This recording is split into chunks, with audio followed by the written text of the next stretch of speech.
Hi there, everybody. It's 4 o'clock in New York. We come on the air with breaking news. A federal grand jury has indicted Kilmar Abrego Garcia. He is the Maryland man and Salvadoran national who was deported by the Trump administration in violation of a court order. He is now being charged with 2 counts: conspiracy to unlawfully transport illegal aliens for financial gains and unlawful transportation of illegal aliens for financial gains. That is according to a copy of the indictment obtained by NBC News. Other news organizations are also reporting that Abrego Garcia is returning home to the United States to face those 2 charges. We should note NBC News has not confirmed that piece of the report. An attorney for Kilmar Abrego Garcia is reacting to the reporting by saying this, quote, "The government disappeared Kilmar to a foreign prison in violation of a court order. Now, after months of delay and secrecy, they are bringing him back, not to correct their error, but to prosecute him. This shows that they were playing games with the court all along. Due process means the chance to defend yourself before you are punished, not after. This is an abuse of power, not justice. The government should put him on trial, yes, but in front of the same immigration judge who heard his case in 2019, which is the ordinary manner of doing things, to ensure that his case is handled as it would have been had he not been improperly sent to El Salvador, as the Supreme Court ordered." Any moment now, Attorney General Pam Bondi will hold a press conference. We actually can confirm now that he has landed in the United States. So knowing that, we are going to listen in to Pam Bondi for a minute. Conspiracy to commit alien smuggling in violation of Title 8 U.S.C. 1324. We want to thank President Bukele for agreeing to return Abrego Garcia to the United States. Our government presented El Salvador with an arrest warrant, and they agreed to return him to our country. We're grateful to President Bukele for agreeing to return him to our country to face these very serious charges. This is what American justice looks like. Upon completion of his sentence, we anticipate he will be returned to his home country of El Salvador. The grand jury found that over the past 9 years, Abrego Garcia has played a significant role in an alien smuggling ring. They found this was his full-time job, not a contractor. He was a smuggler of humans and children and women. He made over 100 trips, the grand jury found, smuggling people throughout our country, MS-13 members, violent gang terrorist organization members throughout our country. Thousands of illegal aliens were smuggled.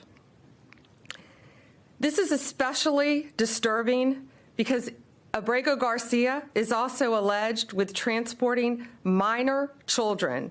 The defendant traded the innocence of minor children for profit. There are even more disturbing facts that the grand jury uncovered. It is alleged this defendant is part of the same smuggling ring responsible for the death of more than 50 migrants in 2021 after the tractor trailer overturned in Mexico. This is part of that same ring. The defendant abused undocumented alien females, according to co-conspirators who were under his control while transporting them throughout our country. This defendant trafficked firearms and narcotics throughout our country on multiple occasions. They were using vehicles, SUVs, with added seats in the back, floors that had been ripped out, guns, narcotics, children, women, MS-13 members. That is what the grand jury found.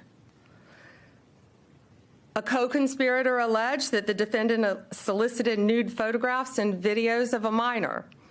A co-conspirator also alleges the defendant played a role in the murder of a rival gang member's mother.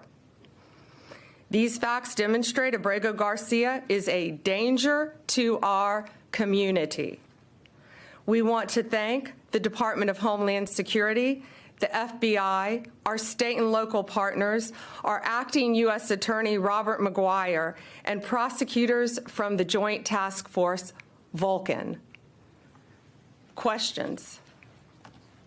Attorney General, the traffic stop that we've seen video of from Tennessee, where Abrego Garcia was first identified by the local authorities. At the time, the Homeland Security Department declined to take custody of him. What has happened in between that time and in between the time that the government has been arguing that he was not returnable from El Salvador? What has happened since in this investigation that brought you here? Yes, the question was in 2021, there was the traffic stop. And what has changed since then? What has changed is Donald Trump is now president of the United States, and our borders are again secure. And thanks to the bright light that has been shined on Abrego Garcia, this investigation continued with actually amazing police work. And we were able to track this case and stop this international smuggling ring from continuing. But these were recently found facts, right? Yes, okay. Recently found facts. To that point, can you just explain when this investigation was opened? The investigation in Tennessee, can you say when that investigation was opened? Well, the grand jury indicted on May 21st. This investigation has been ongoing. This case has been hotly debated here in Washington. In your mind, does this resolve that issue in terms of his deportation? And should this be seen in any way as complying with the judge's order to return him to the U.S. and the Supreme Court ruling that the U.S. government should facilitate his return? Well, there's a big difference between what the state of play was before the indictment and after the indictment. And so the reason why he is back and was returned was because there's an arrest warrant, which was presented to the government in El Salvador. So there's a big difference there. As far as whether it makes the ongoing litigation in Maryland moot, I would think so, but we don't know that. This, he just landed today.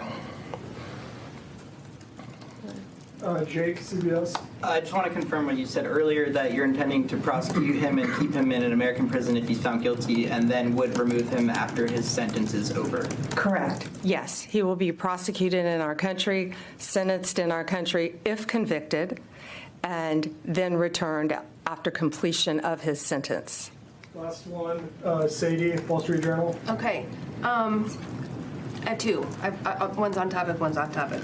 Maybe I misunderstood you, but you were mentioning, that he had some involvement in a murder, or was connected to groups that had, involved with this other smuggling ring. But to be clear, the only charges he's facing right now are the, human smuggling charges. Just that's the one offense. But the other things that you have talked about are not actually in the indictment? No, co-conspirators allege that, and we were clear to say that. He is charged with, it's not only very serious charges of alien smuggling. And again, there were children involved in that. Human trafficking, not only in our country, but in our world, is very, very real. It's very dangerous. And as you saw recently in Virginia, the arrest we made of the MS-13 member, unrelated to this, we learned at that press conference, that's where they bring young children into our country and they start grooming them at middle school age to become MS-13 full-fledged members, commit violent crimes throughout our country. It is highly organized. It is very dangerous, and they are living throughout our country, but no more, because they are being arrested, they are being prosecuted, and being convicted and deported when appropriate. That's all for today. Thank you guys very much. Thank you. Appreciate it.